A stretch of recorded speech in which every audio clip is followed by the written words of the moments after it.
E outra coisa que eu tenho pedido com frequência, que de algum modo vai se tornando não apenas uma estratégia de aula da minha parte, né? Mas uma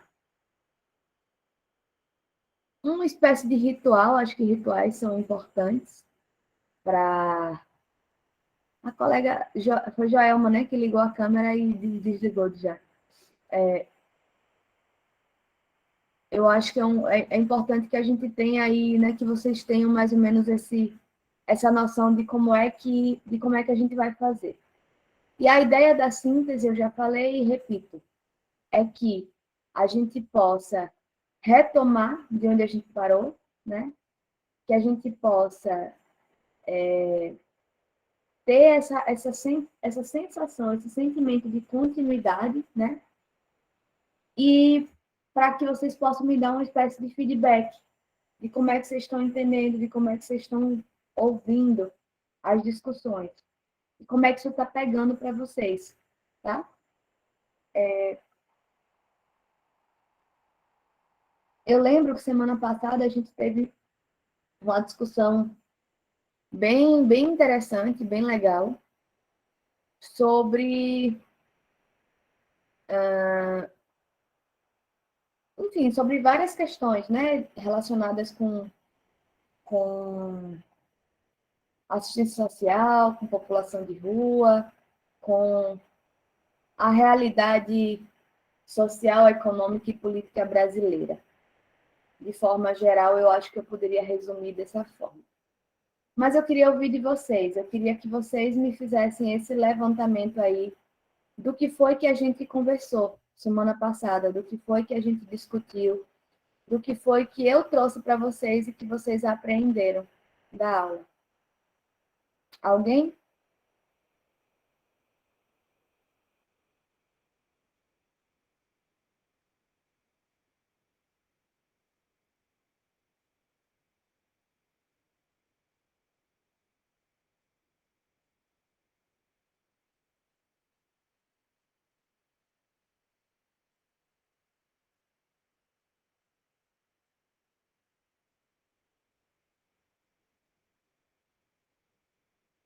Ninguém, gente? Vocês estão tímidos ainda?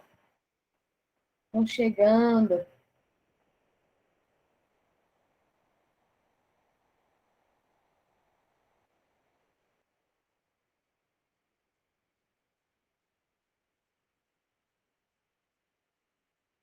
Tá. Eu vou então retomando, tá? Conforme a gente tinha combinado, eu vou retomar a discussão do texto que a gente já estava discutindo na semana passada. E aí eu fico aguardando as intervenções e as colocações de vocês. Boa noite, Sidney. Eu tô aqui pedindo ao pessoal para fazer aí um levantamento do que foi que a gente conversou semana passada. Ver se alguém tem isso sistematizado aí.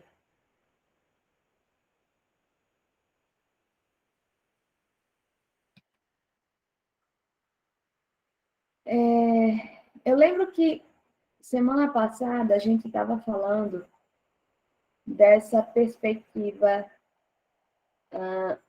de constituição, né, da produção de uma subjetividade no Brasil que é pautada na exclusão e na violência, né, que é pautada na precarização de algumas relações de algumas pessoas.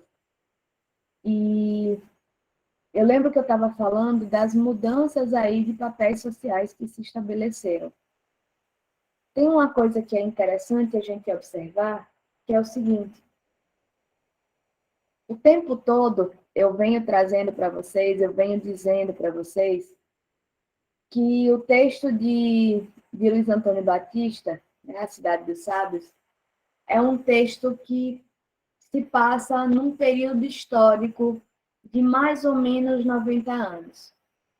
E esse período, mais ou menos de 90 anos, ele vai apontar para uma série de transformações que aconteceram no Brasil colônia, até ele se tornar o Brasil, né, república, até a promulgação da república. E é interessante notar que essas mudanças que se dão, elas acontecem de uma forma muito mais rápida do que aconteceriam normalmente. Justamente porque elas vêm, são mudanças que vêm literalmente de cima para baixo. São mudanças que são colocadas para a gente, né? Que são trazidas pelos portugueses, pelos colonizadores, são trazidas para a gente e que a gente simplesmente consome. Então, essas mudanças, né? Esses processos de modernização que o autor vai falar aqui, né? Que a gente falou semana passada, de que ele vai mencionar como se fossem as almas, né? As almas que vêm nos porões de navio, as almas que nunca morrem, a alma da cidade que vai ser trazida, né? Então, assim, ele vai trazer para a gente essa concepção de uma modernização que já vem pronta para o nosso consumo. E aí, a gente, enquanto nação, enquanto Brasil, a gente literalmente passou uma vida e uma história consumindo essas transformações que já vinham prontas. E isso, obviamente, claramente, produz aí um efeito importante, digno de nota, no nosso processo de subjetivação, tá?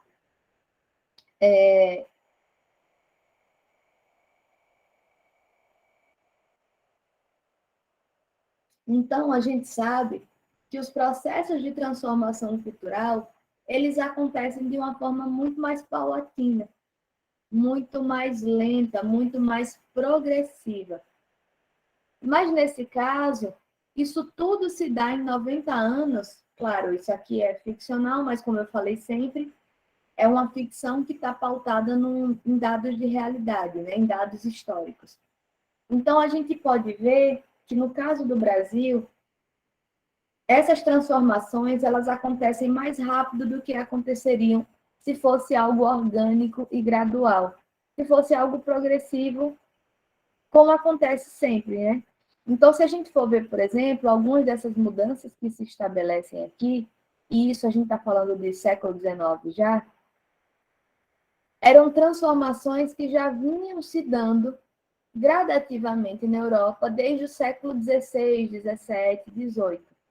Então, transformações de caráter secular eram trazidos para cá e apropriados por nós para a gente consumir isso num prazo de um século, né? Então a gente entende que tem aí uma velocidade que não permite que o processo cultural consiga acompanhar esse ritmo. Então, esses efeitos, né, de como é que a gente vai lidar com essas realidades, com esse processo de modernização, vão aparecer também aí, tá? Então, eu estava falando semana passada dessas mudanças, especificamente, eu acho que a discussão que eu estava tratando e que desencadeou uma série de debates foi justamente a do papel da mulher, né? E aí, primeiro eu falo da mulher branca, que é a mulher, a senhora, a esposa do senhor, dono de escravos, que de progenitora,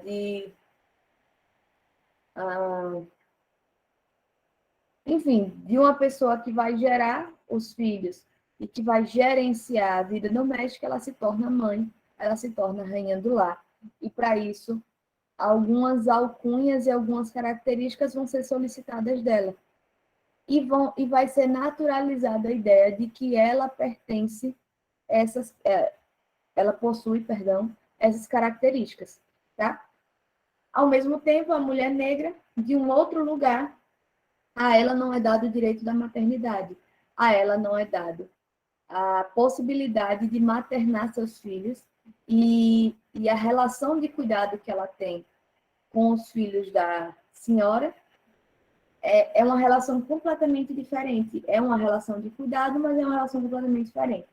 E aí, quando se dá essa transformação, quando se dá essa virada de que a mulher branca, mãe, precisa se tornar mãe, e para isso ela precisa cuidar dos próprios filhos, e ela precisa deixar de expor seus filhos àquelas mulheres negras que vão ganhar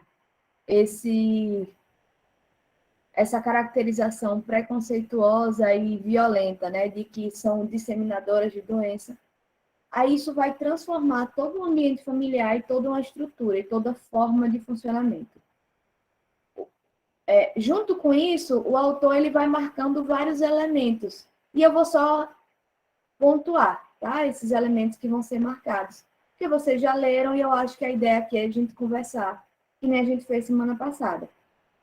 Então, ele vai marcar, por exemplo, a questão dos conflitos sobre a terra e sobre a morte, né?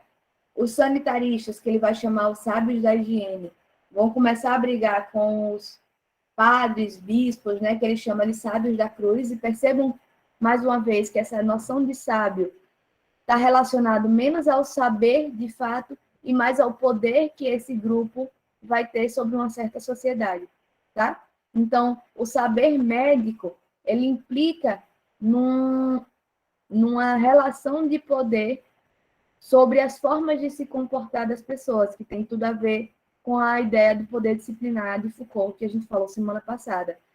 Por outro lado, os sábios da cruz, eles têm aí uma relação de domínio com aquele povo, né? Com os povos em geral. Na cultura mais medieval, os padres é quem dominavam o saber e todo o poder das nações. Então, ele vai mostrar que nesse processo de modernização, esse conflito começa a existir entre esses dois sábios. E quem vai ganhar a briga, de forma geral, é o sábio da higiene, né? É o médico, é o saber médico.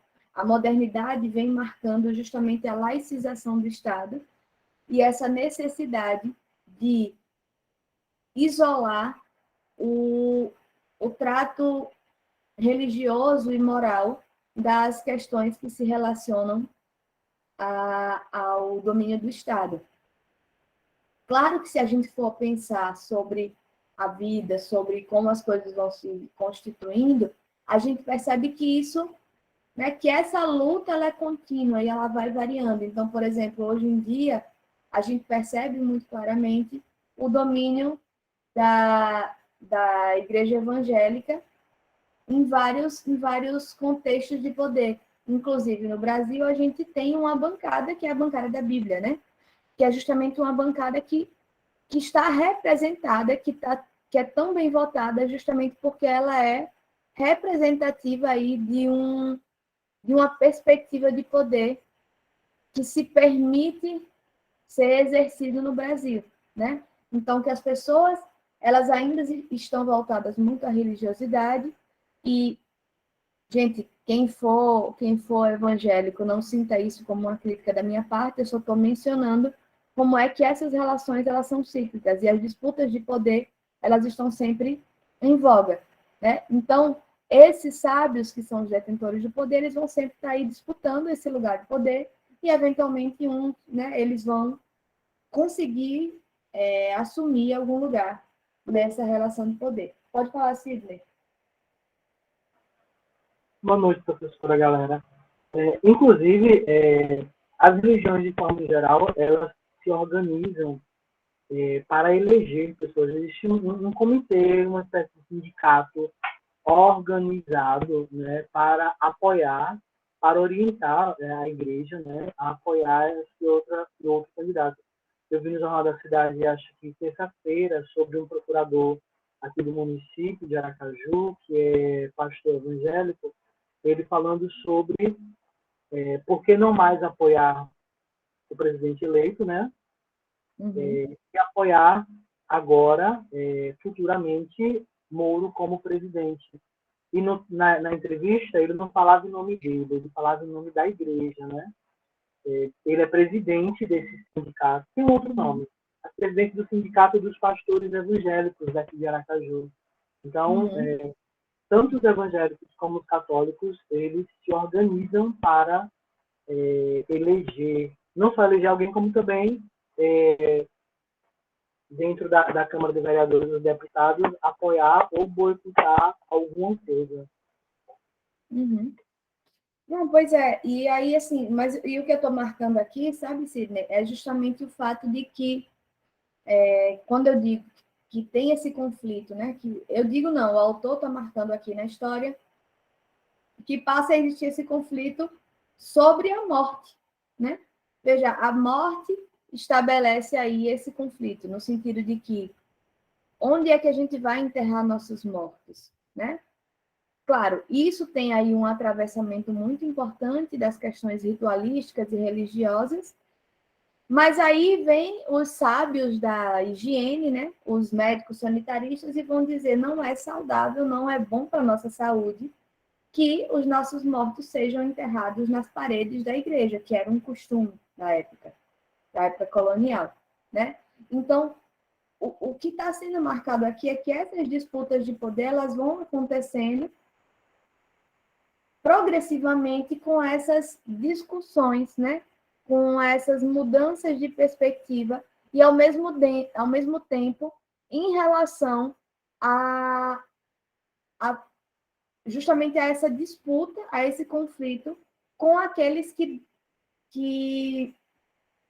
detêm o poder naquele momento. Então, nesse Brasil aqui que a gente está falando, no Brasil colônia, quem detinha o poder até então eram, sim, os párocos, os religiosos, né? No caso da Igreja Católica. E aí, nesse conflito, né, quando a modernização vai vindo, quando as grandes cidades vão sendo importadas para cá, em termos de cultura e de costumes e de funcionamento da cidade, essa disputa começa a existir. E esses padres que detinham o poder, né, que tinham aí o domínio sobre as populações e que estabeleciam as suas normas, eles vão perdendo espaço. Mas o que eu quis dizer quando eu mencionei os evangélicos hoje é justamente que essas disputas elas são permanentes, né? Então a gente percebe que hoje no Brasil essas disputas, esses religiosos, né? Representantes religiosos, pronto, achei a palavra que eu queria, eles vão ter novamente um lugar no debate político e literalmente no debate político, como o Sidney complementou bem, né? Não é só uma questão deles serem eleitos porque são representantes, mas eles colocam a questão num caráter político. Eles estabelecem certos apoios políticos. E isso diz respeito sobre ao lugar que essas instituições vão ocupando. E isso também vai dizer respeito a que tipo de transformação que elas conseguem produzir no mundo, no Brasil, no caso, que é o que a gente está usando como referência, mas de forma geral. Então, o autor ele vai pontuar algumas mudanças que vão aparecendo e que parecem tão inocentes, mas que vão produzir aí efeitos muito importantes no sentido de como que vai ser esse funcionamento social a partir desses elementos, da chegada desses elementos. Como, claro, esses elementos são só ilustrações, né, dessas mudanças todas. Outra coisa que ele vai falar é justamente sobre a questão da arquitetura, da mudança da arquitetura e como é que essa mudança de arquitetura vai produzir um valor de intimidade que até então não se tinha. Então, a arquitetura que vai produzir esse valor da intimidade burguesa, mais especificamente, é uma arquitetura que vai começar a separar os cômodos da casa. Mais uma vez, eu ressalto para vocês essa ideia de que tem coisas que a gente acha que é óbvio, que está aí desde sempre, que funciona assim desde que o mundo é mundo, mas não é o caso, né? Toda essa divisão de funções numa casa é algo novo, é algo que a gente pode atribuir à modernidade e a essas mudanças que estão sendo marcadas e estabelecidas nesse ponto aqui do texto. Então, essa coisa de ter um quarto para o casal, onde eles vão ter privacidade, né? Das crianças não poderem estar presentes no momento do ato sexual dos pais, isso não é um dado que existe desde sempre. Isso é algo novo, é algo moderno, né? É claro, tem um autor, que é o autor desse próximo texto que a gente vai ler, que ele fala assim, é claro que tudo isso fere nossa sensibilidade, a gente imaginar que existiam casas de um cômodo só, e que o casal, né, o ato sexual do casal podia acontecer na frente das crianças, é algo que a gente acha bizarro, né? A gente acha estranho. A gente hoje entende que não é algo interessante. Foi se produzindo uma série de estudos e uma série de costumes que estabelecem que sexo é uma coisa para ser feita na privacidade, né? Na intimidade do casal. Mas o que ele está marcando aqui é justamente que essas divisões que produzem aí esse efeito da intimidade, ou que produzem ou reforçam e ressaltam a importância desse novo conceito, que é o da intimidade, começa a aparecer nesse momento aqui. Então, além do quarto para o casal, tem um quarto para as crianças.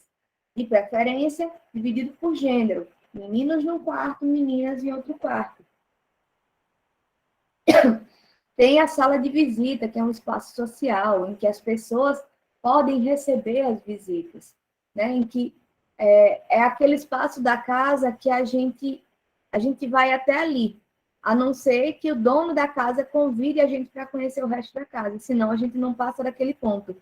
Porque aquele lugar é estabelecido como o ponto, o lugar social da casa, que é onde as pessoas que não são da casa podem frequentar e podem estar, né? E, enfim, eu não lembro se eu já tinha falado disso, né? Porque eu não sei se foi aqui na turma de vocês que eu falei dessa divisão. E eu marquei, por exemplo, de uma questão de arquitetura no Brasil, que é muito comum ainda em prédios antigos, em casas mais antigas, e ainda se estabelece, se sustenta em prédios novos, em alguns casos, que é justamente a área de serviço, né? A dependência de empregada.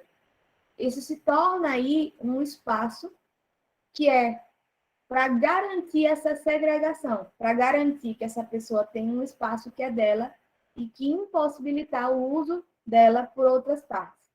E veja, que a empregada doméstica tem um espaço dela, me parece até algo bom no sentido de que você dá para ela um espaço, né, para ela poder descansar, para ela poder ter o cantinho dela. Mas a gente precisa entender que esse cômodo ele não foi criado para dar conforto a essa pessoa. É porque a lógica do empregado doméstico no Brasil se dava no sentido seguinte: a pessoa tinha que morar na casa, porque ela tinha que cuidar daquelas pessoas 24 horas por dia. Além disso, esses espaços geralmente são os espaços menores e mais quentes da casa. Então, tem toda uma estrutura e uma arquitetura que deixa clara a mensagem de qual é o lugar dessas pessoas na vida da família, né? E é isso que ele está marcando. Ele diz assim, a arquitetura não é simplesmente uma estética que diz o que é bonito, o que é feio, mas essa estética, ela vai produzir efeitos, tanto nesse sentido do estabelecimento do que é bonito, do que é feio, do que é a cara da riqueza e do que não é, né? A gente fala disso, mas também nos lugares que podem ser ocupados.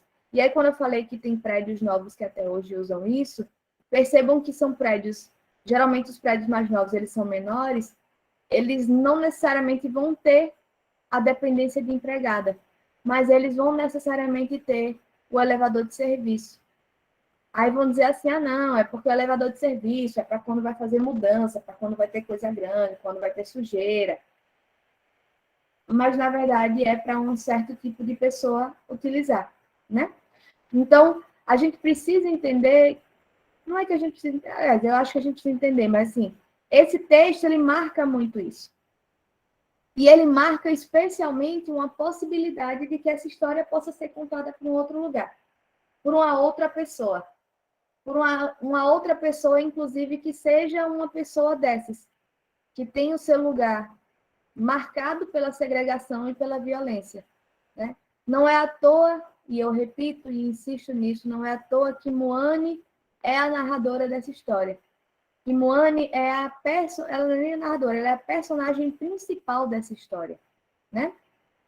Ela não é a narradora, ela é narrado sobre ela, mas ela é a personagem central da história. Justamente porque Moane, ela consegue ver, né? Quando a gente fala a partir de Moane, mostra como é que ela sente, como é que ela pensa, como é que ela vê a situação, a gente está produzindo uma nova história, no sentido de dar uma outra perspectiva para essa história tradicional, da forma que ela é contada. E aí me parece que tem um ponto para mim nesse texto que ele é extremamente interessante, extremamente importante. Eu já vou dar um salto lá para frente, tá, gente? E vocês vão me interrompendo, viu? Vocês estão aí quietinhos, eu estou falando. Tem essa lenda aí de que professor, se deixar, ele fala, né? Eu prefiro até conversar com vocês, prefiro a interação, mas vocês estão aí me deixando, eu estou seguindo. Mas, enfim, eu estava aqui ressaltando, de novo, esse lugar de Moane como personagem principal e ressaltando o fato de que eu entendo que o autor faz essa escolha de forma muito consciente, de que ele coloca Moane para ser essa personagem principal para que a gente possa contar essa história a partir de uma outra perspectiva, a partir de um ponto de vista novo, de um ponto de vista diferente do tradicional. E qual é o tradicional? O do homem branco, colonizador, né? Então, a parte que eu estava dizendo, né, que lá na frente, mais para frente do texto, que me parece bem interessante, que eu queria marcar para vocês, é quando o autor ele vai mencionar uma outra personagem, que é Lumuena. Lumuena é a negra que está lá dançando, né, e que a saia dela está rodando. Ele faz essa imagem, ele desenha essa imagem para a gente, né? De uma mulher que dança alegremente, apesar de todos os pesares, apesar de todas as tristezas, de todas as dores. E isso ilustra muito bem essa imagem que a gente tem de um Brasil, né? De um Brasil que é miserável, que está pautado na violência, mas que as pessoas resistem pelo viés da alegria, né? A gente pode discutir várias questões, inclusive no sentido de pensar o samba, por exemplo, né? O samba como um movimento de resistência, como uma tentativa aí, não uma tentativa, mas como de fato um movimento que consegue resistir a, a, a essa tristeza, né? A esse afeto triste que é produzido pela violência sofrida. E a violência não é simplesmente a violência dos negros escravizados que apanhavam e que... Não, a violência é tudo. A violência é toda a segregação, toda a exclusão, toda a inviabilização de políticas sociais que permitam que essas pessoas ocupem outro lugar na vida social, né? De todo preconceito, de todo... Enfim. E aí me parece que Lumuena representa isso. Lumuena é uma personagem que ela aparece muito rapidamente, mais para o final do texto, mas ela tem uma presença marcante, né? Porque ela aparece aí como essa pessoa que tem alegria o tempo todo, e depois, lá no final do texto, ele vai falar da saia que roda, da saia que... Eu acho que essa saia continua rodando, né? A saia de bolas amarelas, se eu não me engano. Continua rodando. E me parece que essa saia que continua rodando quer dizer justamente desse processo de continuidade da resistência, né? De que mesmo Lumuena morrendo, mesmo Moane morrendo, mesmo todas as pessoas, né, mudando a geração, aquela saia rodando, ela representa aí uma continuidade de um processo de resistência mesmo. E essa resistência, sim, se dá a partir desses povos que continuam sendo oprimidos, que continuam sendo violentados, né?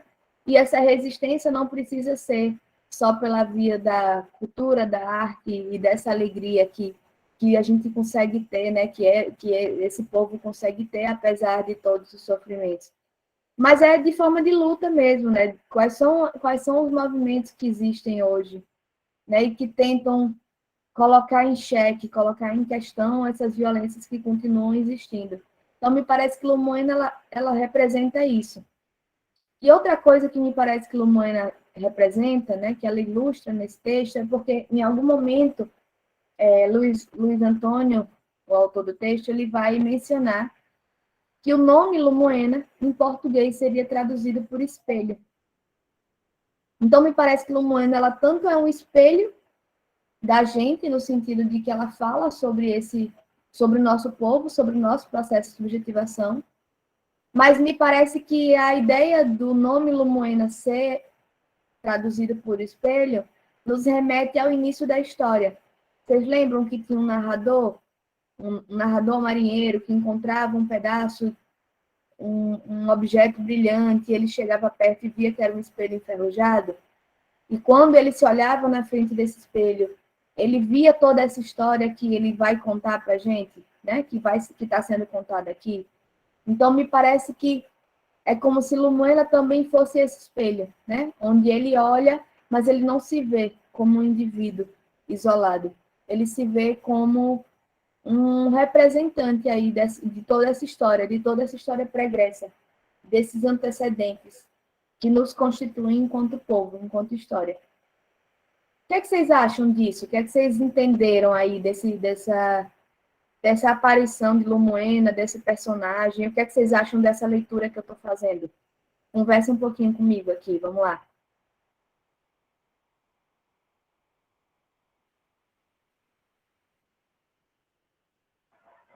Olha, professora, eu não vou mentir, não. Eu imprimi o Peraí, texto. Sidney, eu não estou te ouvindo. Peraí. Deixa eu botar aqui meu fone de ouvido, viu? Tá. Só um minutinho, peraí.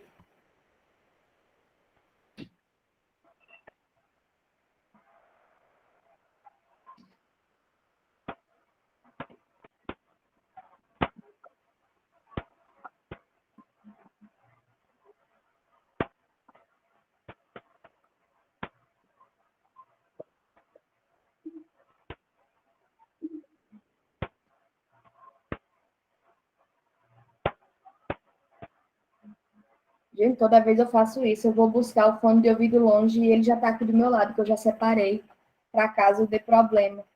Eu estou com um probleminha na saída de som do meu computador. Às vezes ele teima e não deixa eu ouvir, não. Eu tenho que botar o fone. Espera rapidinho, viu? Segura a ideia, Sidney. Não esqueça, não.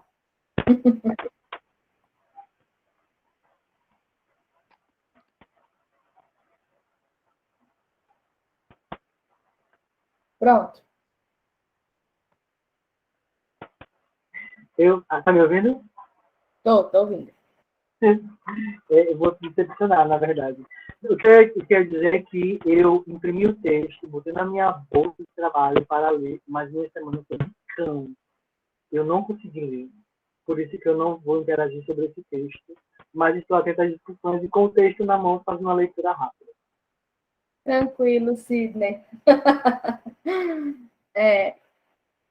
Realmente eu estava esperando aqui a sua contribuição, que geralmente são contribuições bem interessantes, e eu achava que agora você teria conseguido ler o texto para me dizer o que é que você acha, mas beleza, tranquilo. Gente, quem participa aqui?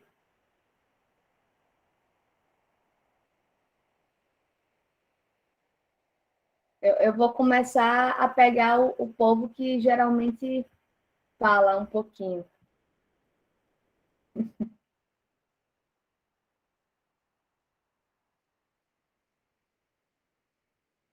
eu lembro que semana passada, eu acho que Creuza, né, falou aí um pouquinho com a gente, discutiu.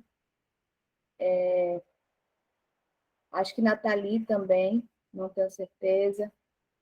Robert, que é o nosso representante dos estudos sobre... Meu Deus, eu esqueci o nome do curso de vocês. Estudos de né, ciência da religião, né?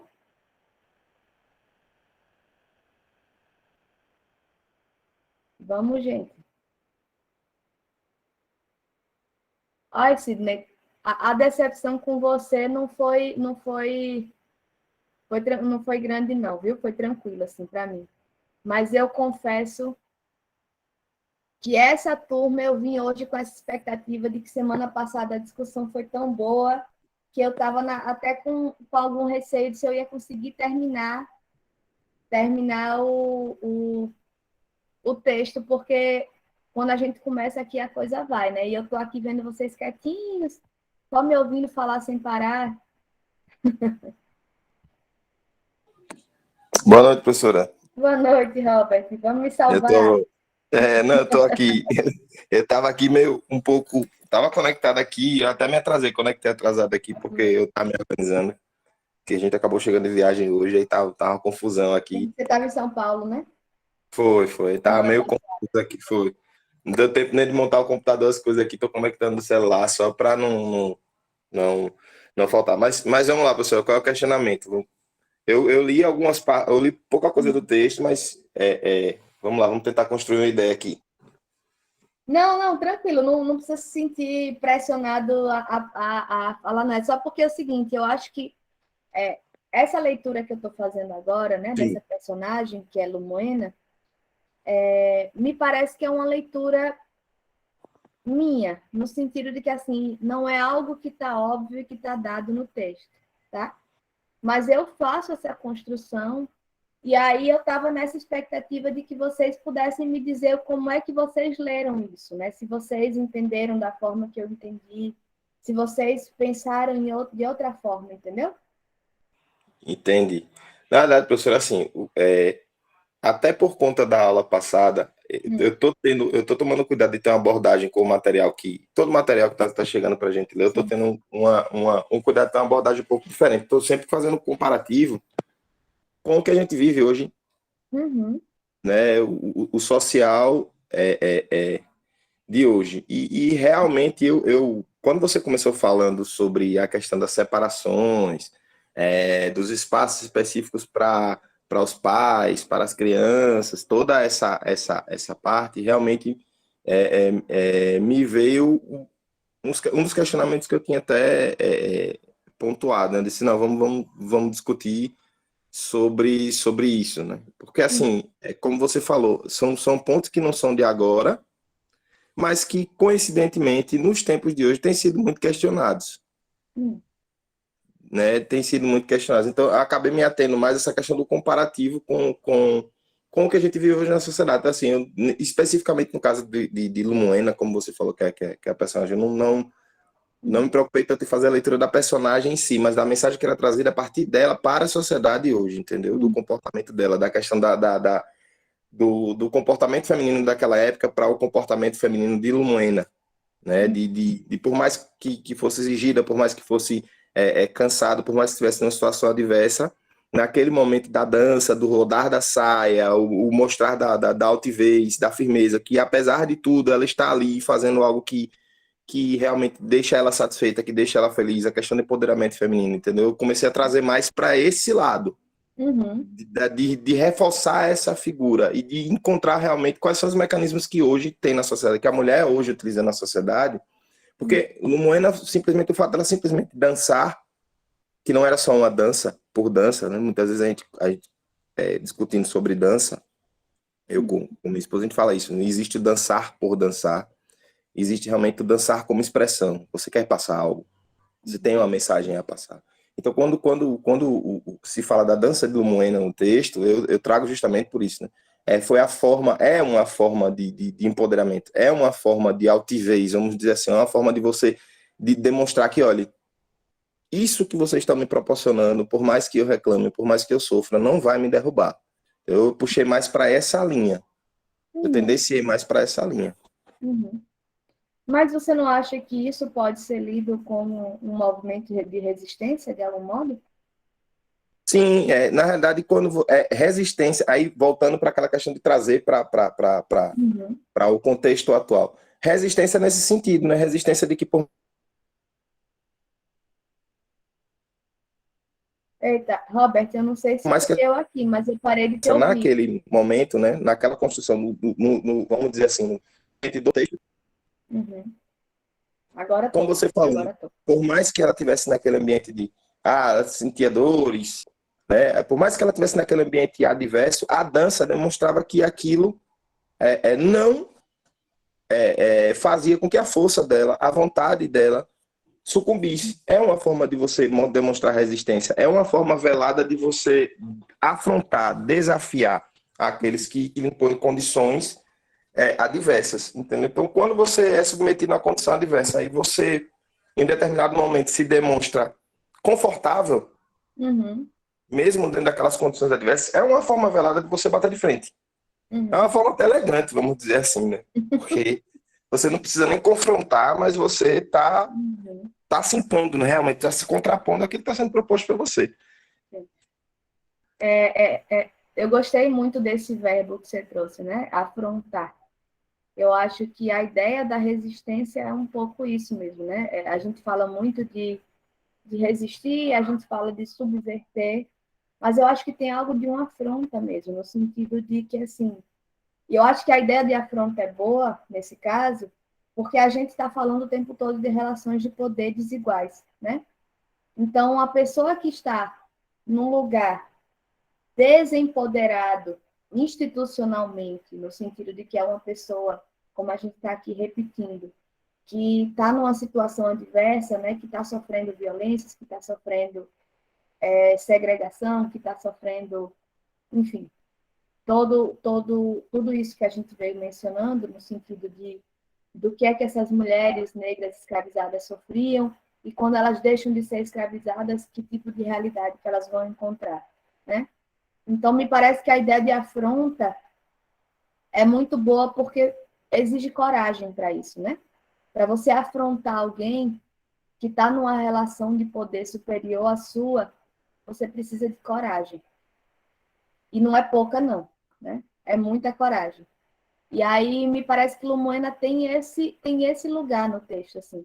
Porque eu acho muito curioso que ela é uma personagem que ela aparece umas 2 vezes. Ela não é Moane, que está lá o texto inteiro, que é a personagem principal, né? Mas ela tem uma força simbólica nesse texto. Ela representa essa mulher, e aí eu acho que você tem toda a razão, Roberto, uma mulher empoderada que tem coragem de afrontar, né? De afrontar o status quo, de dizer assim, o que está posto não me cabe, não me serve. E por mais que fazer isso sozinha, não implique numa mudança substancial, pelo menos não enquanto um indivíduo, né? Mas ela produz aí um movimento, né? Esse movimento da dança, da saia rodando, me parece que fala desse movimento mesmo de resistência, desse movimento de afronta. Eu vou usar o seu verbo que eu acho mais legal, gostei mais.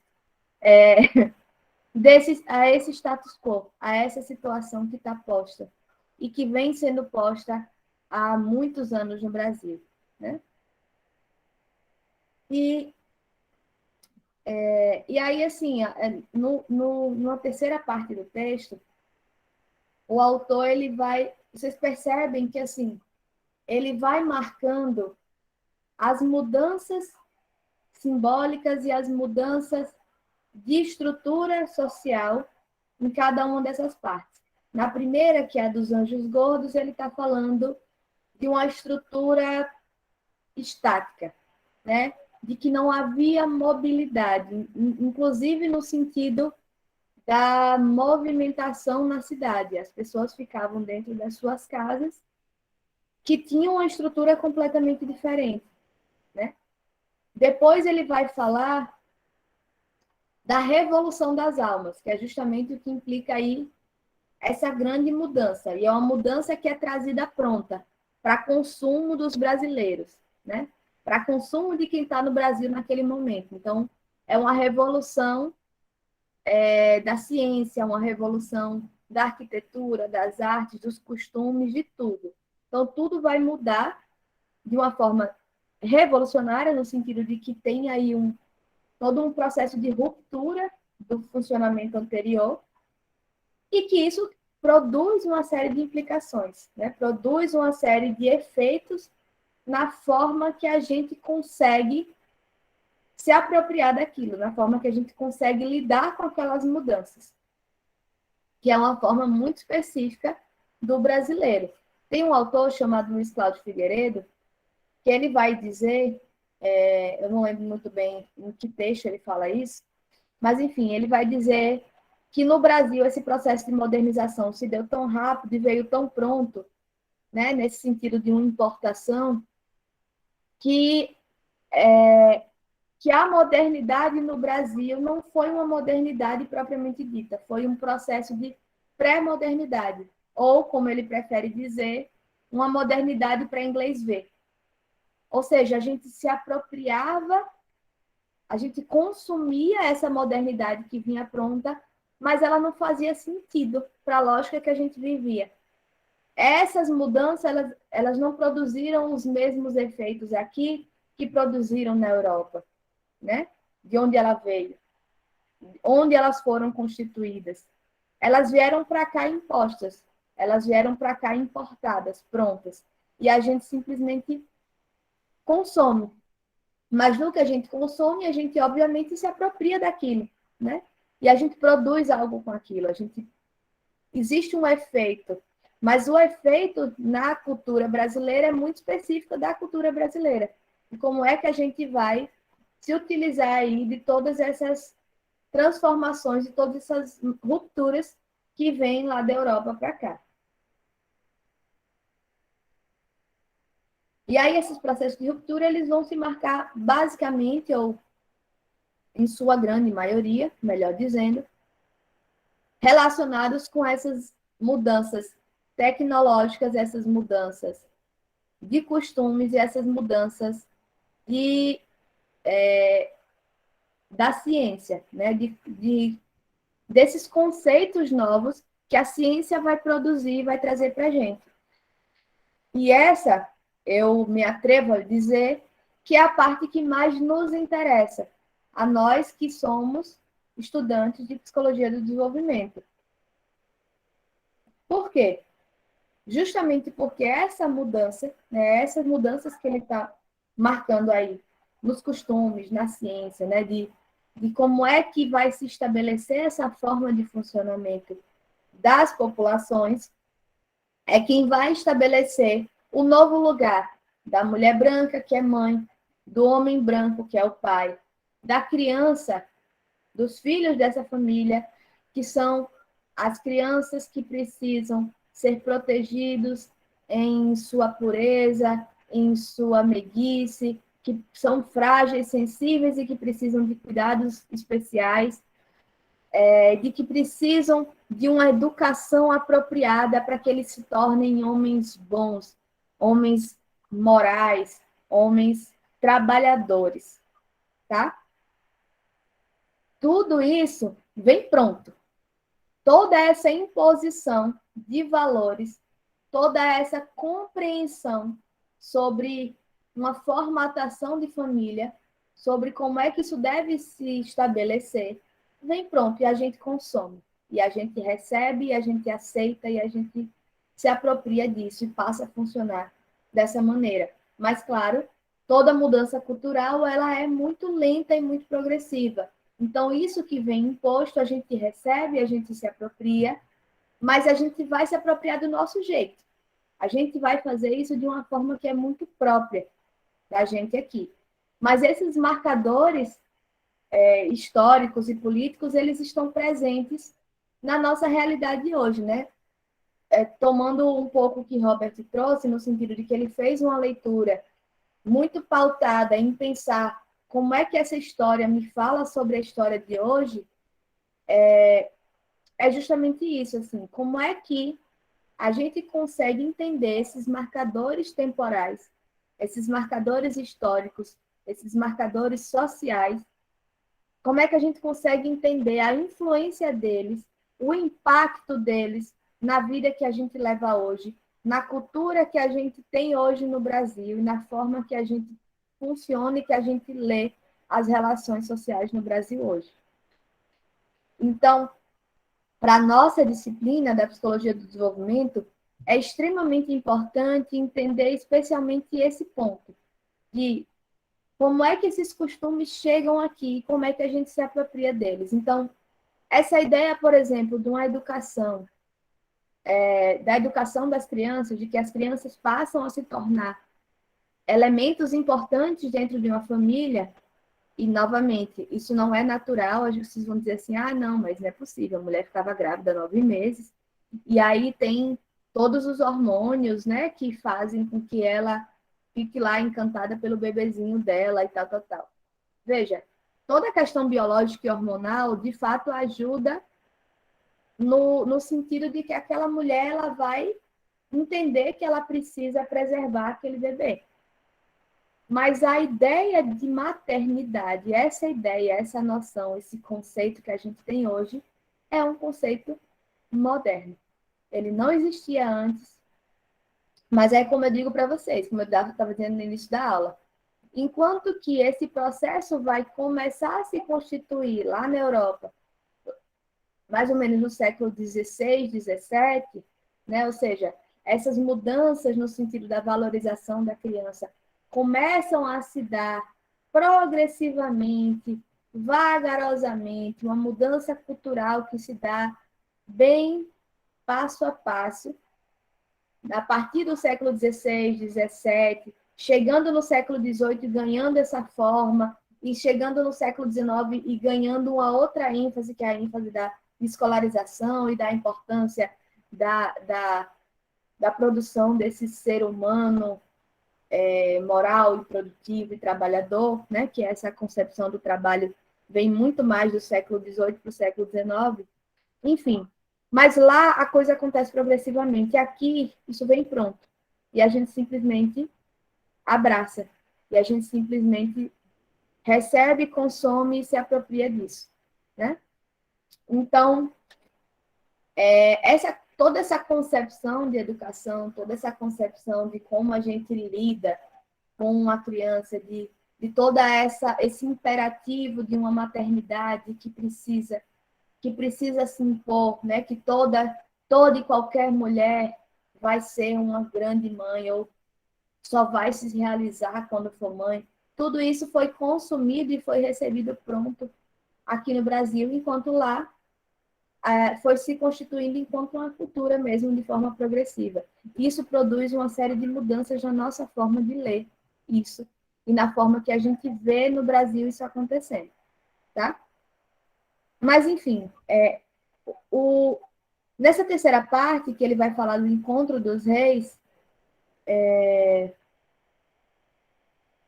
tem um tom um pouco irônico, me parece, esse título, porque nessa terceira parte ele já está falando do processo de queda da monarquia e da proclamação da república, né? Então, essa ideia dos reis me parece que está muito mais associada ao personagem que ele vai contar aqui, que é o negro que lutou na guerra e que foi condecorado, e que ele volta da guerra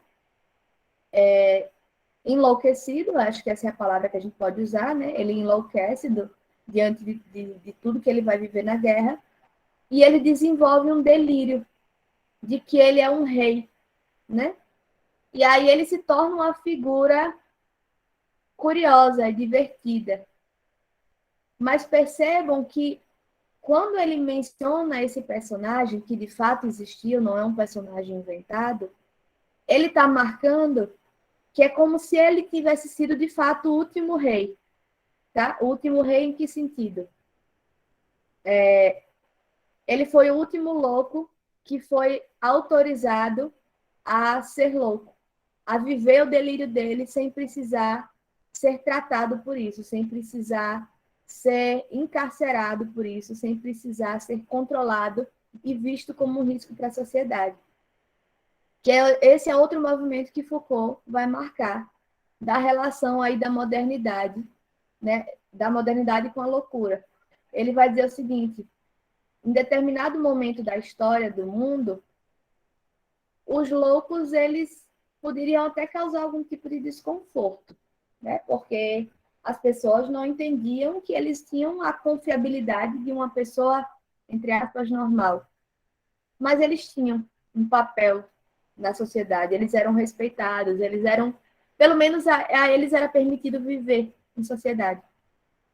Mas, lá para o século XIX, isso tudo muda, né? A gente começa a construir aí essa noção, e junto com a noção, a instituição do manicômio, que é justamente para encarcerar essas pessoas que não se adequam ao que é esperado delas, que não se adequam à normalidade estabelecida pela sociedade, tá?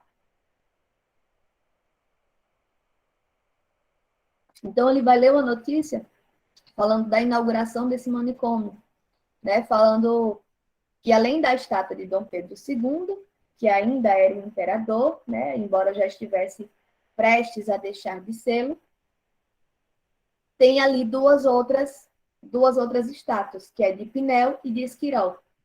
E Pinel e Esquirol são representantes, são ícones da psiquiatria europeia, da psiquiatria moderna, né? Então, falar que, né, do levantamento dessas estátuas, desses monumentos, diz sobre qual tipo de homenagem que a gente está rendendo hoje, né? Quando a gente vai colocar um monumento na rua, esse monumento representa algo. Ele diz sobre o que é que a gente valoriza, o que é que a gente homenageia, né? E aqui, nesse caso, quando eles fazem essas estátuas, eles estão deixando claro que eles estão homenageando médicos europeus que vão estabelecer toda essa nova lógica sobre o tratamento da loucura, né? Essa concepção de uma loucura que não pode conviver com a gente na rua, que precisa estar isolado, que precisa estar encarcerado, no mínimo. Aí eu poderia entrar em toda uma discussão sobre a política pública de saúde no Brasil, sobre a luta antimanicomial, reforma psiquiátrica, né? De como que os manicômios eles foram encerrados no Brasil. Inclusive, eu vou passar para vocês um documentário que fala justamente sobre isso, né? Que fala de um dos manicômios mais onde houve maior... Isso, Walter, veja, eu não sei se você estava aqui desde o começo da disciplina, mas acontece, pronto, eu vou te explicar direitinho. A questão é a seguinte, não sei se você já notou, mas a nossa aula aqui, a princípio, ela seria de 7 da noite até 11 da noite, tá? Mas, considerando que a gente está no ensino remoto, a orientação que eu recebi e que eu achei muito justa e digna é que ninguém aguenta ficar 4 horas na frente de uma desgraça de um computador. E, por conta disso, a UFES estabeleceu, enquanto instituição, que as aulas remotas não vão precisar ser dadas enquanto aula propriamente pelas 4 horas inteiras. Então, eu só dou metade dessa carga horária, em termos de aula, que eu ainda acho muito, 2 horas inteiras direto. Às vezes pode ser sacrificante e massacrante para vocês, especialmente quando vocês me deixam ficar falando, sem parar. Mas as outras 2 horas, a ideia é que a gente possa trocar. Na verdade, aqui eu possa indicar para vocês atividades complementares, ou seja, leituras, filmes, podcasts, eu gosto muito de podcast, então volta e meia eu posso aparecer com alguma indicação para vocês, para que vocês possam complementar, mas não é complementar no sentido teórico de pegar o conceitozinho todo, mas de poder aprofundar algumas discussões que a gente tem feito, tá? E aí tem um documentário que é sobre o manicômio de Barbacena, que é um dos manicômios que é conhecido no Brasil como um dos mais violentos que houve, né? O fechamento dele foi muito simbólico para a história da luta antimanicomial no Brasil. É um documentário pesado, difícil de ver, mas eu acho importante. É importante no sentido de que ele, de fato, vai... Eu estou tentando ler essa expressão que você falou aí. Mas, gente, veja, eu digo que é pesado, não é para desestimular vocês, não, tá? É porque eu gosto de trabalhar com honestidade. Eu não vou ficar dizendo assim, gente, é levinho, é de boas, e vocês ficarem deprimidos depois. Eu acho que esse tipo de situação, esse tipo de arte precisa... a gente precisa de um contexto, a gente precisa de um momento. A gente precisa decidir que momento que a gente está preparado e está pronto e disposto para lidar com produções que são mais pesadas, que tratam de questões mais difíceis, tá? Então, esse é um documentário que ele não é leve. Ele vai falar aí de uma situação que aconteceu, mas tem um valor histórico inestimável. Acho que ele dá a gente essa possibilidade de entender e de visualizar um pouco, né, a partir dos relatos, o que foi esse manicômio e qual a importância política do fechamento dele para toda a luta antimanicomial e para todo o processo de reforma psiquiátrica no Brasil, né? Que o Brasil ele é muito, ele tem um papel muito importante nesse sentido, né? A gente no Brasil tem feito uma discussão há alguns anos já muito importante nesse sentido, no sentido de como é que a gente vai e como é que a gente lida com a questão da saúde mental, como é que a gente lida com a questão da loucura, como é que a gente entende essa situação e como é que a gente consegue cuidar das pessoas que entram em situação de surto, das pessoas que não são compreendidas pela família e que acabam sendo abandonadas pela família às vezes, porque a família não sabe lidar com essa situação, né? Então, a gente hoje tem os CAPs, por exemplo, que são os Centros de Atenção Psicossocial, que tem um trabalho não apenas de fornecer esse cuidado para as pessoas, mas de fornecer um suporte para as famílias, de ajudar um pouco as famílias a se aproximar dos seus parentes e de entender um pouco como lidar com as situações relacionadas com saúde mental grave e moderada, tá? Eu vi aqui comentário de Sidney que a saúde mental não anda muito boa. Eu tô avisando já para vocês se prepararem ou para escolherem o momento de fazer isso. Vejam, o fato de ser dessas horas complementares, né? Aliás, o fato desse filme ser uma indicação para essas horas complementares não implica numa obrigatoriedade. Eu não necessariamente vou tratar dele aqui com vocês, tá? A ideia é só que vocês possam aprofundar um pouco essa discussão. E aí, nesse texto de Luiz Antônio, ele vai marcar muito essa relação com a loucura. Vocês já entenderam que Luiz Antônio ele é Foucaultiano, né? Então, ele vai, da mesma forma que Foucault, ele vai fazer aí toda uma discussão, né? Tem um livro muito famoso, que eu até tenho ali ainda, naquela terceira prateleira ali, onde tem os livrinhos vermelhos, que é a História da Loucura, né? É um livro que ele faz toda essa história, ele vai pensar e ele vai falar assim, como é que a gente lidava, como é que as pessoas lidavam com a loucura em um determinado momento e como é que se deu essa transformação e essa mudança de perspectiva em relação à loucura. E esse não é o único livro de Foucault sobre isso, esse é o mais teórico e o mais conhecido. Mas Foucault tem um livro, eu não vou lembrar o nome dele completo, mas é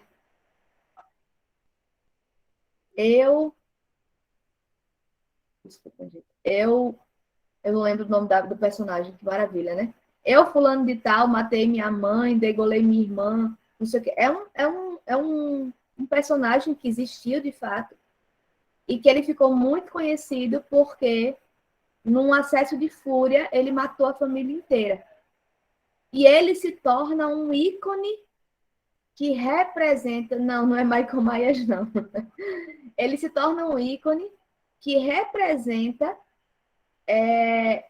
e que justifica toda essa ação pela internação das pessoas loucas. Ele se torna um ícone para dizer assim, olha, tá vendo que eles oferecem perigo para a sociedade? Tá vendo que o fato deles serem... Meu Deus, qual é a palavra que eu quero? Imprevisíveis, a imprevisibilidade dessas pessoas, né? Como eles não funcionam de acordo com os regramentos sociais tradicionais impostos, eles são imprevisíveis. E diante dessa imprevisibilidade deles, a gente precisa encarcerar eles, né? Então, esse personagem, esse livro fala um pouco disso, é justamente, ele se torna um ícone, mas não é um ícone no sentido da fama, de que ele ficou famoso. Sim, ele ficou famoso na época dele, mas ele se torna um ícone nesse sentido, ele é um ícone simbólico. Toda a ciência médica da época, né, que estava nesse processo de pensar aí esse tratamento, como é que se lidaria com a loucura, né, que já estava se constituindo aí essa nova forma de lidar com a loucura, de entender o perigo que podia implicar em deixar essas pessoas na rua. Esse personagem, ele se torna representativo para isso, ele se torna o argumento principal dos médicos na época para justificar a construção dessa estrutura de encarceramento que vai se tornar comum no século XIX para lidar com a loucura. Enfim, é um documentário que eu recomendo, eu acho ele bem, bem interessante para quem tem curiosidade de entender um pouco essa história do Brasil e essa história, inclusive, da luta antimanicomial, de entender como é que se deu, né?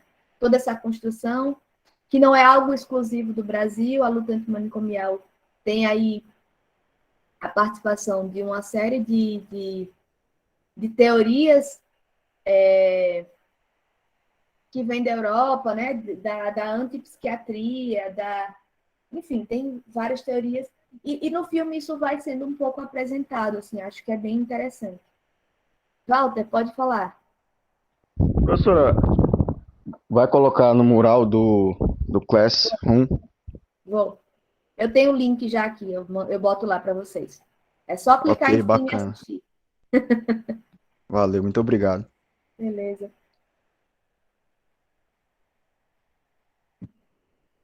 Enfim.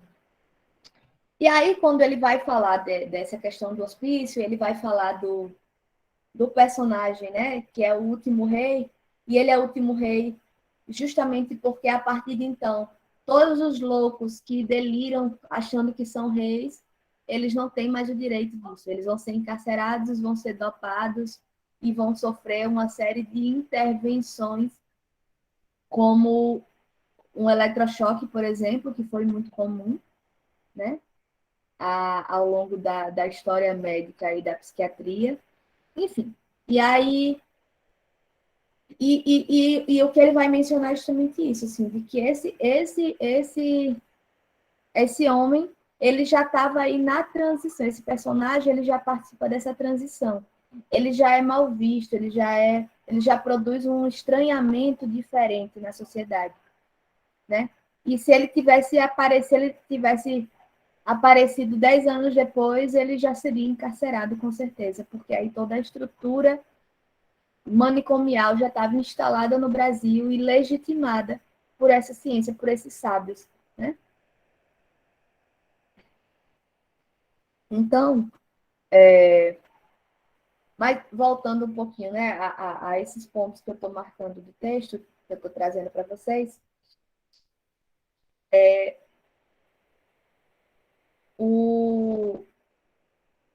desses elementos que eu estava marcando lá na outra parte, né, que é da questão da arquitetura, da questão da divisão dos quartos, a mesa de jantar eu não cheguei a mencionar, mas vocês leram o texto e no livro, né, ele vai marcando como é que esse elemento, esse utensílio da casa moderna produz uma mudança de relação, produz uma horizontalização das relações. Horizontalização não é no sentido de dizer que todo mundo agora tinha direitos iguais e direito à fala, mas produz aí uma certa dinâmica familiar em que a mulher está na mesma altura e na cabeceira também que nem o homem.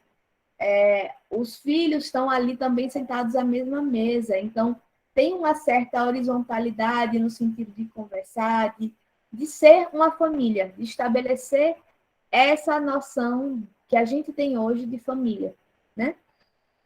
Então ele vai marcando isso, aí marca a questão do diário, né, de que as meninas, elas descobrem aí essa interioridade, essa intimidade, e elas escrevem sobre esses sentimentos mais íntimos e mais pessoais nos diários perfumados.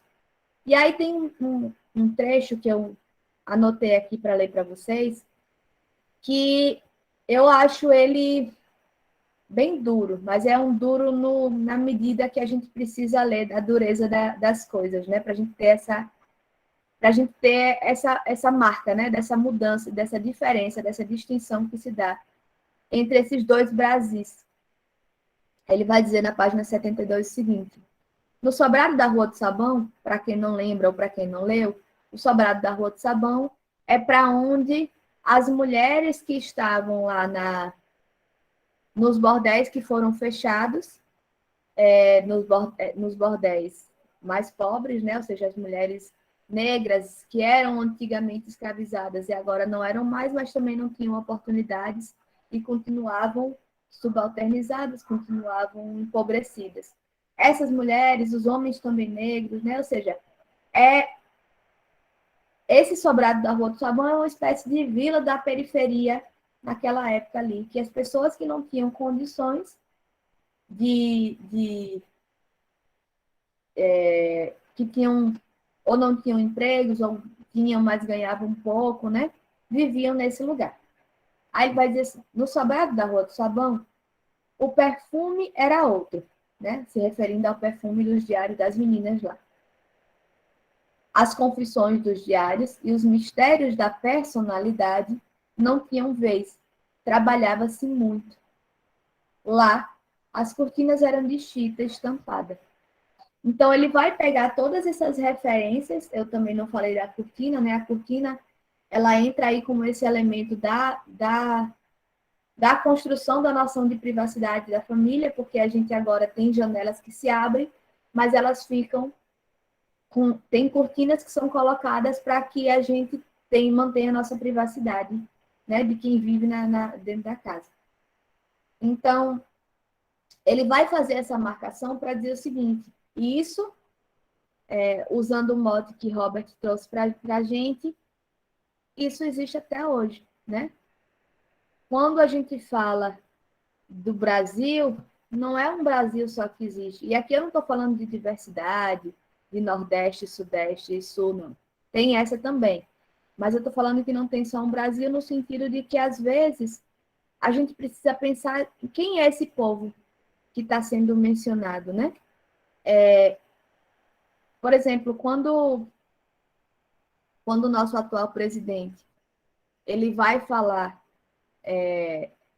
do brasileiro, será que é desse povo do sobrado da Rua do Sabão que ele está falando?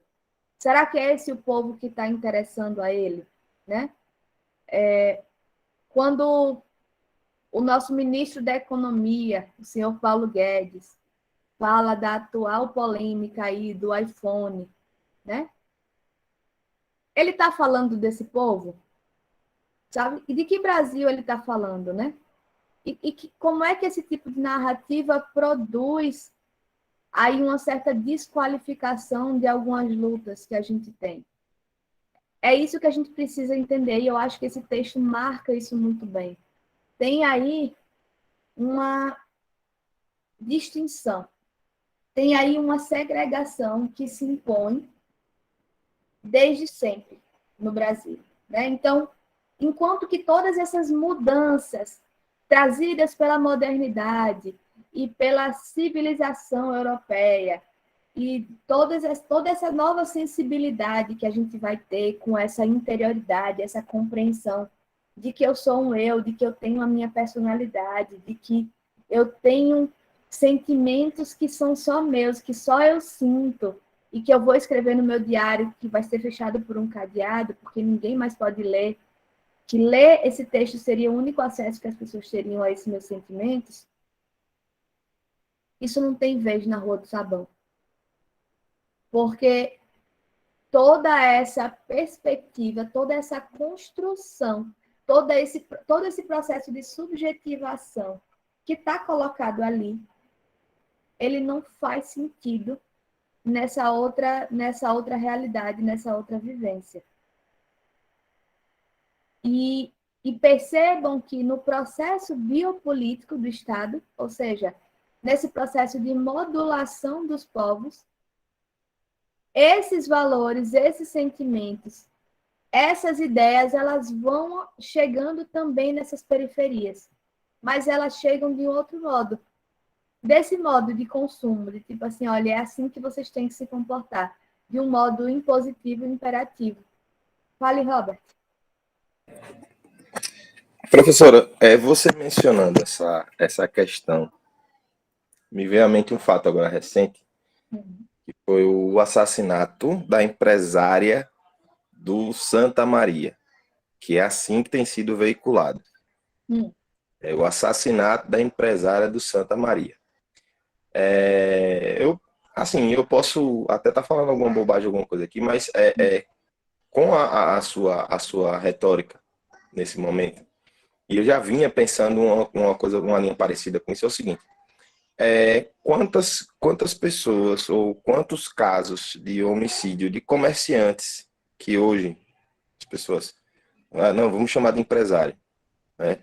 Porque todos são comerciantes. Uns lidam com maior volume de dinheiro, outros menos, uns são mais bem-sucedidos, outros não, mas de qualquer forma é uma relação de comércio, uma relação de prestação de serviço. Mas quantos passam por latrocínio? Quantos são agredidos em várias regiões da cidade de Aracaju? Vamos dizer um exemplo. Em bairros nobres. Existem várias ocorrências disso, não é só no Santa Maria. Mas o que me chamou a atenção nesse fato é justamente o enfoque de o empresário, a empresária assassinada no Santa Maria. O enfoque, a insistência de associar a empresária, assassinato e Santa Maria, parece algo colocado, sabe, de uma forma a dizer o seguinte: olha, ela é empresária e foi assassinada por estar naquela região. Entendeu?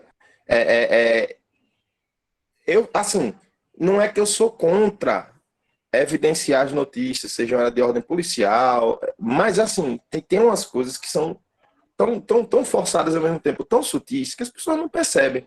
Algumas pessoas vão tratar isso como dizendo: não, Aracaju está perigoso. Mas, para mim, foi além disso.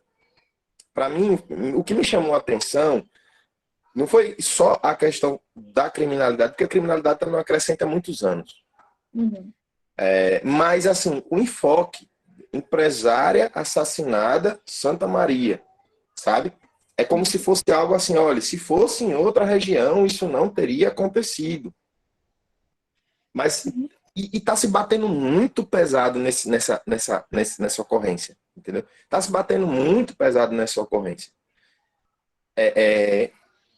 Sei lá, é um negócio, sabe, que realmente as pessoas, por quem está lidando com um determinado ciclo social faz questão de evidenciar como se fosse o seguinte: aquela região não é para você, essa região é para esse tipo de pessoa, aquela região é para aquele outro tipo de pessoa, você não tem que estar ali, você não tem que estar aqui, você tem que estar ali. Me diga uma coisa, porque eu confesso que eu não estou acompanhando muito minha vida, eu estou na correria da vida e eu acabo que minhas notícias eu estou consumindo por podcasts que são nacionais e só se fala de guerra da Ucrânia. Aí eu queria entender, essa mulher, essa empresária, né, considerando que ela está sendo chamada de empresária, eu estou supondo que era uma mulher rica e branca, é isso mesmo? Vamos lá, eu vou abrir aqui a notícia, Sim. que fica mais fácil. Eu não tenho fotos da empresária em si, mas eu recebi a notícia, mas eu vou ler para você aqui uma notícia, uma reportagem foi feita de maneira sucinta. Se você quiser transmitir na tela para todo mundo acompanhar a leitura, eu não me incomodo, não.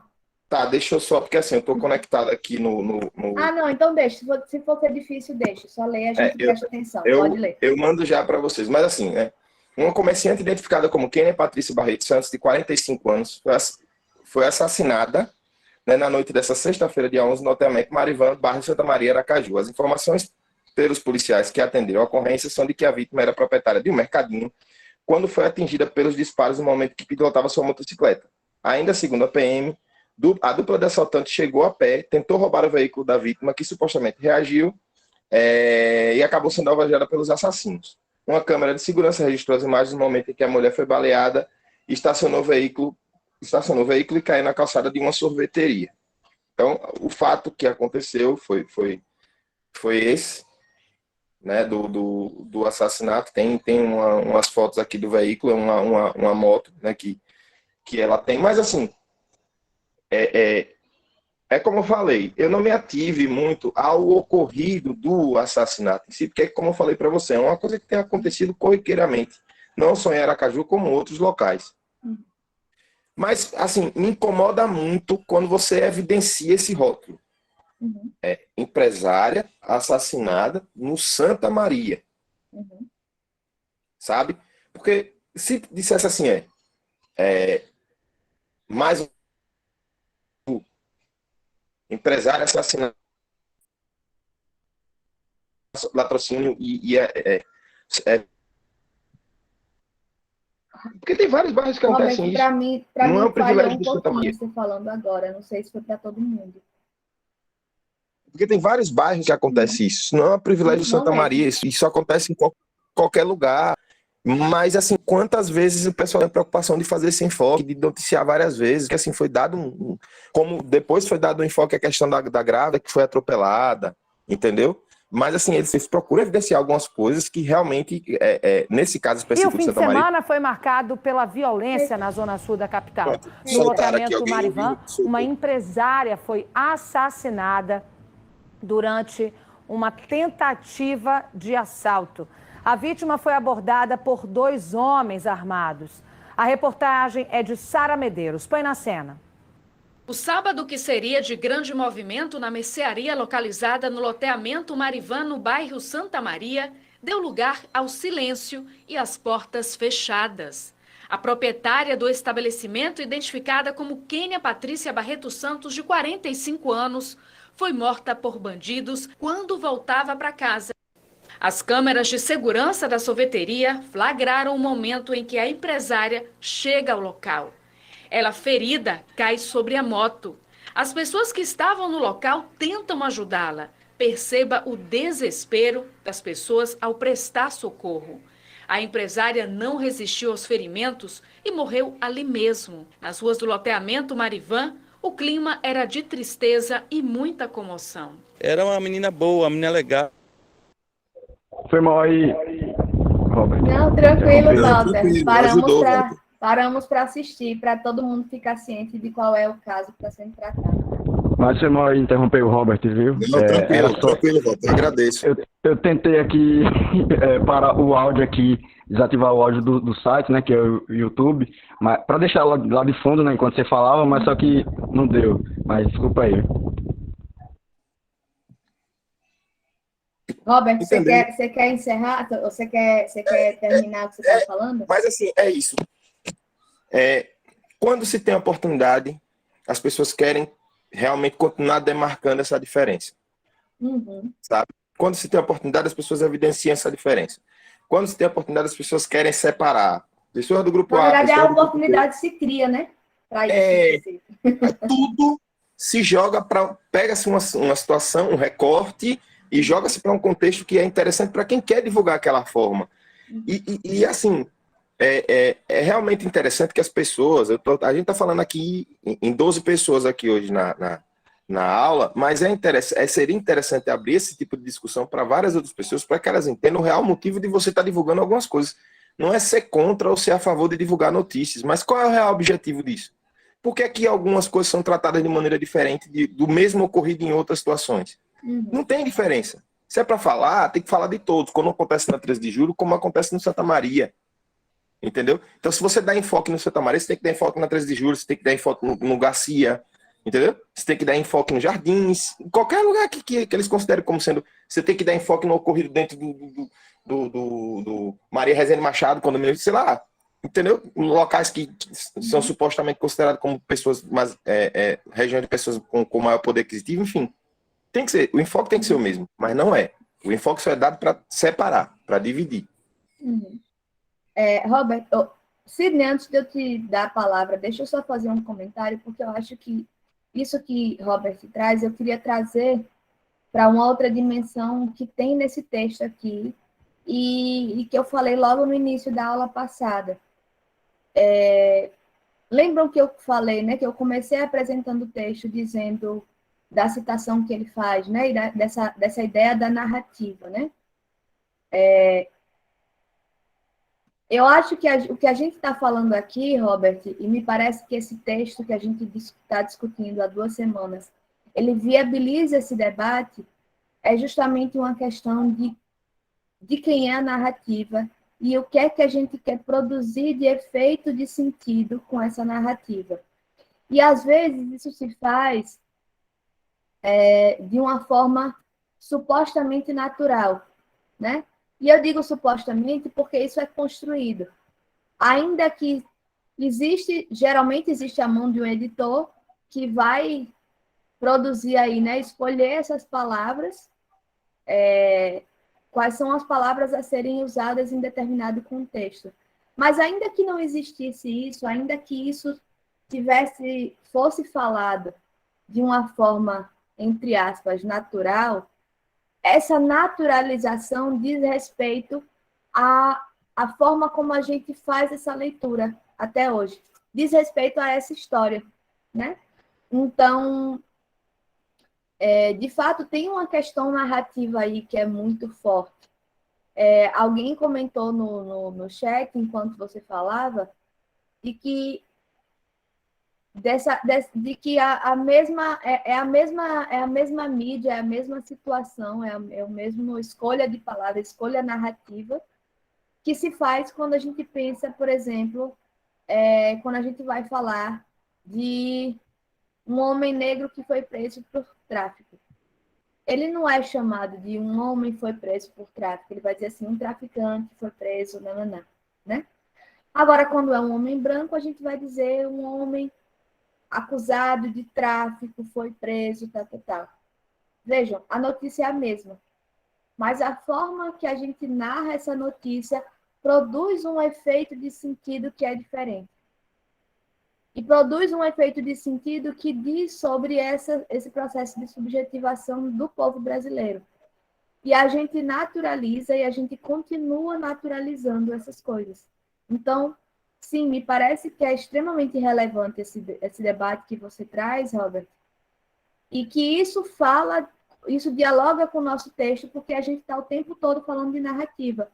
Quando eu fico aqui insistindo repetidamente que não é à toa que Moane seja a personagem principal, porque o autor, Luiz Antônio, ele está tentando produzir aí uma nova narrativa, dizer assim, olha, é possível contar essa história de outra perspectiva, e a gente lê outras coisas, né? E aí, a gente está falando de narrativa também, mas é de uma narrativa hegemônica. de uma narrativa que vai promover esse sentimento de exclusão, esse sentimento de preconceito mesmo, né? Vai produzir aí essa segregação, que é o que você está dizendo. E me parece que tem uma outra coisa, né? Que a gente... E isso tem uma autora que eu super recomendo para quem se interessar por leituras sobre raça. O nome dela é Grada Quilomba. Não sei se já ouviram falar. Grada Quilomba, ela escreve uma tese de doutorado, que vira o livro dela, o único livro publicado até hoje, que ela vai falar justamente sobre isso, de como que a gente desenvolve uma sensibilidade. É como se a gente ficasse mais sensibilizado pelas pessoas brancas, né? Então, essa mulher é uma mulher branca, que a gente está supondo, né? Como ela foi chamada de empresária aí, que ela tem algum poder aquisitivo. Ela, coitada, foi pisar num bairro onde ela não devia, né? Que é muito perigoso. Veja, eu não estou concordando com isso, tá, gente? Fique-se claro. Eu estou falando, inclusive, de forma muito irônica, no sentido de qual é a narrativa que se faz. E essa narrativa sensibiliza as pessoas, porque por alguma razão, e a Grada Quilomba vai fazer toda uma explicação psicológica de como é que se constitui esse racismo estrutural aí, né, de como é que se estrutura esse racismo, ao ponto de da gente naturalizar essa sensibilidade e a gente se sensibilizar mais para as pessoas brancas do que para as pessoas negras. Mas isso acontece. E aí essa narrativa ela é aceita muito facilmente. Porque assim que a gente olha, a gente já concorda, a gente diz, coitada, foi fazer o quê no Santa Maria, né? Uma empresária, olha só que coisa. Então, tem aí uma escolha de palavras que produz uma narrativa e que quer produzir uma certa narrativa, né? Sidney, vai lá. O discurso ele não é aleatório, né? E existe uma gama comercial por trás disso. Como publicitário, eu posso afirmar isso. Faz 2 anos, eu trabalhei na campanha de uma produtora baiana e a gente fez uma campanha do Zé Barbosa. E aí eu trabalhei na equipe de redação. E a gente fez aqui em Aracaju, no Zé Barbosa da Farolândia, mais especificamente. Sim. E aí tinham os modelos contratados, os atores contratados, né, para fazer essa campanha. Ela se passava na fila do caixa, de fora para dentro. E uma das meninas principais era uma menina negra, muito linda. Mas o que aconteceu? A gente filmou, achou perfeita, a equipe achou perfeita. Só que quando o dono da empresa, que é uma empresa baiana, um homem branco do sul do país, veio participar da gravação, no final da gravação, né, ele chegou, a gente definiu que estava ótimo, ele decidiu assistir com a gente. Porque ligamos para ele, tá, tô indo para aí. E aí ele assistiu lá mesmo no set e não gostou. Vamos refazer, vamos. E ele foi dando pitaco. Refizemos 5 vezes. Até chegar no momento em que a única coisa a se fazer agora era só trocar modelo. E aí, interrogado, o que ele disse é que uma modelo como ela não vende, não chama atenção. Ela, ele quer dizer uma mulher negra, né? Então, bastou mudar o modelo e tudo ficou perfeito. A linguagem não é aleatória. Então, quando o homem que é preso com 20 quilos de cocaína no Rio de Janeiro, lá no aeroporto, ele estava com droga, transportando drogas. Ele não é ele não é um traficante. O negro com 2 quilos de maconha, ele é um traficante. Só que há uma intenção proposital por isso. E o mercado imobiliário, ele age muito, e dessa forma com força, porque o mercado imobiliário, ele age, quando são grandes empresas, eles agem por área. Então, no momento, eles querem vender os empreendimentos da Zona Norte. Então, eles vão pintar a Zona Norte. E aí vão tentar desfazer das outras áreas. Isso acontece muito com Marivan, isso acontece muito com a Terradura, que é aquele bairro criado para agregar quem não deveria estar na cidade, mas há um objetivo para isso. Quando é que a gente vai ver esse objetivo? Daqui a alguns meses, Basta saber quem é o dono da página, quem é o dono do jornal, quem é o dono da matéria. E daqui a alguns meses é o dono da matéria que vai procurar uma agência, uma produtora, para construir uma campanha, para vender terrenos aonde no Marivã. E aí ele desfaz toda essa linguagem. É estrutural, não é aleatório, não é acaso. Quem assiste Big Brother, o Twitter me informa sobre tudo, graças a Deus. Mas quem assiste Big Brother, pelo amor de Deus, você vê coisas assim absurdas, e o meu questionamento é sério que ninguém percebe o que eles estão querendo vender aqui? E não, ninguém percebe. Ninguém percebe. Porque o mais importante é, existe uma empresa de profissionais por trás querendo vender aquilo. E dane-se se você concorda ou não concorda. Porque no set de filmagem de Barbosa, nós discordamos de mudar aquela atriz, que era linda. Mas quem paga? É quem manda. Uhum. Uhum. Pois é, gente, eu acho que eu não vou nem acrescentar mais nada que o publicitário já, né, já marcou aqui. Esse dado, né, a gente entende que isso acontece, às vezes a gente,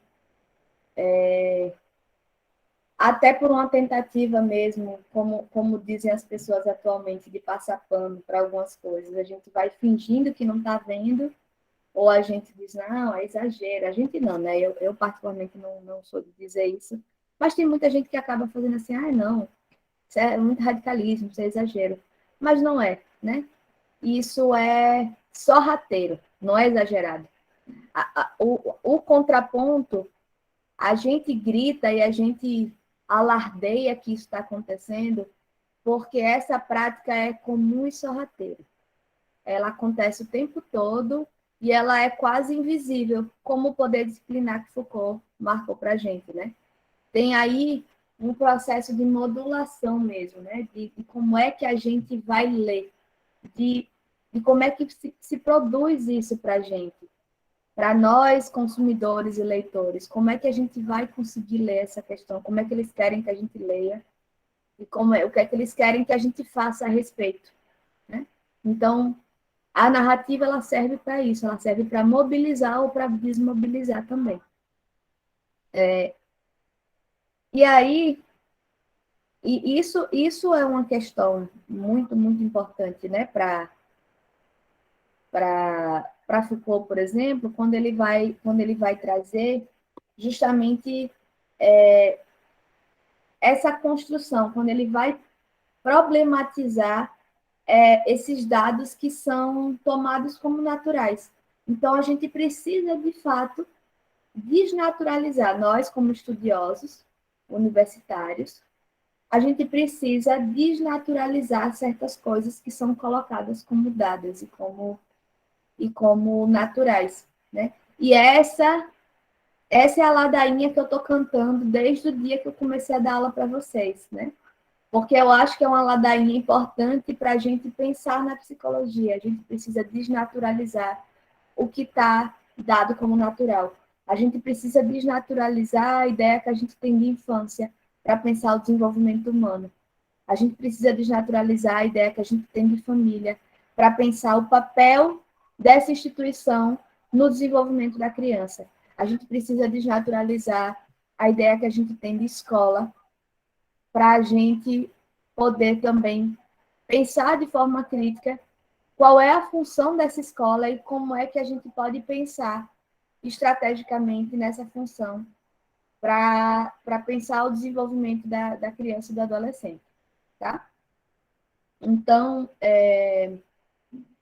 deixa eu só pegar aqui, eu sei que já está na nossa hora, mas só para a gente poder dar por encerrado esse texto, eu vou só ler mais 2 pedacinhos que eu acho que são importantes e que são... Veja, vocês todos leram, mas o fato de eu marcar e dizer assim, eu vou ler esse pedaço, às vezes ressalta para vocês, né? E vocês vão poder sentir junto comigo a importância desse trecho, tá? Na página 77,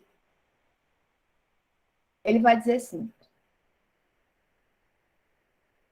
as forças do mundo não cabem em uma só pessoa. O mundo está cheio delas, diferentes, contrastantes, de várias intensidades. O mundo não tem paz. Ele é nervoso, finito, inventado e reinventado a todo momento. Confesso que eu nem foi proposital, mas eu acho que essa citação dialogou muito bem com esse caso que a gente estava tratando agora, que Robert trouxe, e com o comentário que Sidney acabou de fazer. Porque é isso, assim, essa frase que se repete o texto inteiro, de que as forças do mundo não cabem em uma só pessoa, e que é uma crítica que o autor está fazendo à própria concepção de indivíduo e de personalidade, que são conceitos caros à psicologia, é justamente dizendo assim, veja, esses conceitos, eles são inventados. Eles têm sentido? Tem. Faz sentido, psicóloga, falar de indivíduo e falar de personalidade? Faz. Faz sentido no mundo que a gente vive, no mundo que a gente construiu. Mas do mesmo jeito que esse conceito foi inventado, ele pode ser desinventado. Ele pode ser reconstruído, né? E é preciso entender que, ainda que a gente conceba um conceito de personalidade ou de indivíduo, a gente entende que isso se constitui a partir de relações, a partir de uma história que permite que esses conceitos existam. Então, as forças do mundo não cabem em uma só pessoa. Essa pessoa que se olha no espelho, ela não se vê sozinha. Ela não vê o indivíduo, ela vê toda uma história. Ela vê toda uma geração de pessoas que veio antes e que comprou e que estabeleceu lutas das quais ela colhe frutos hoje, né? Então, e ele vai dizer mais, o mundo está cheio delas, diferentes, contrastantes, de várias intensidades. Então, ele está aqui falando de diversidade mesmo, e que a gente precisa, e aqui eu falo desse lugar da psicologia, né, já introduzindo aí para a discussão da psicologia do desenvolvimento, hoje eu já trouxe algumas pinceladas, a gente precisa olhar para o mundo, olhar para as pessoas nesse lugar de diversidade. O que é que elas têm para contribuir, o que é que essa diferença delas produz na nossa forma de ver e de trabalhar, e como é que a gente pode repensar nossas formas de trabalhar, como é que a gente pode repensar esses valores que já estão postos, né, naturalizados, como é que a gente pode desnaturalizar isso, como é que a gente pode reinventar o mundo, né?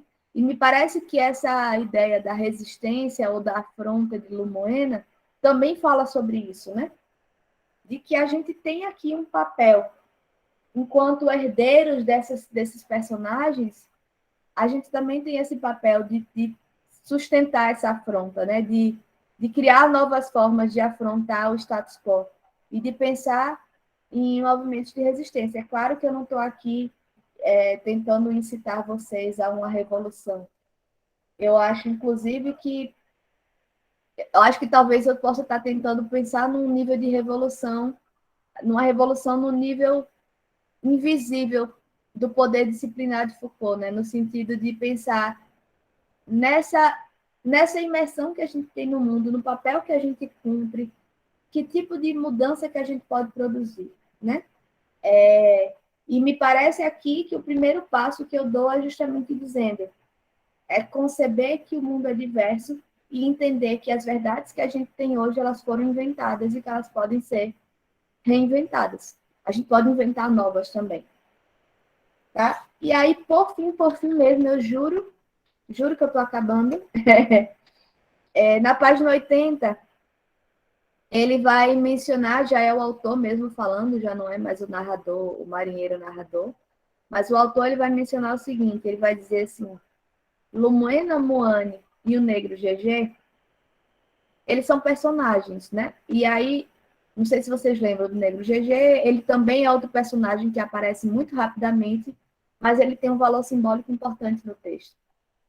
Ele é o que representa o saber popular, ele representa esse saber ancestral. O saber médico elimina ele como se ele fosse uma concorrência, como se o fato dele propor possibilidades de cura diferentes daquelas que estavam estabelecidas oficialmente deslegitimasse essa oficialidade, né? Como se para ser oficial eu preciso desqualificar tudo que seja diferente de mim. E aí o Negro GG é aquele personagem que a gente não sabe se ele foi enforcado ou se ele conseguiu fugir para algum quilombo. Mas ele vai dizer o seguinte: porém os três não são deuses, heróis ou vítimas. Ou seja, eles não são nem deuses, nem heróis, nem vítimas. São apenas modos, possibilidades de existências, coautores de um país chamado Brasil. Então, a gente precisa pensar as pessoas que a gente vai estudar, né? Quem for educador, a criança ou o adulto que vai ser o seu educando, quem for, né? Outros profissionais aí das relações que estabelecem com as pessoas, a gente precisa entender essas pessoas como possibilidades de existências, como modos de existências possíveis, né? Eu acho que essa é a proposta que a psicologia pode trazer para vocês na formação de vocês. É por esse caminho que eu estou tentando ir. E é isso, gente. That's all, folks. Acho que por hoje está bom. Falei demais, embora vocês agora no finalzinho tenham me dado esse respiro aí, né? Tenham participado mais um pouquinho e trazido essas discussões. Obrigada mais uma vez pelas contribuições. Robert e Sidney sempre presentes aqui, me ajudando a dar a minha aula. E aí o texto já está lá disponível, tá, gente? Obrigada, Sidney. Que bom, fico feliz. O texto já está lá no Google Classroom, tá? Na sala de aula do Google.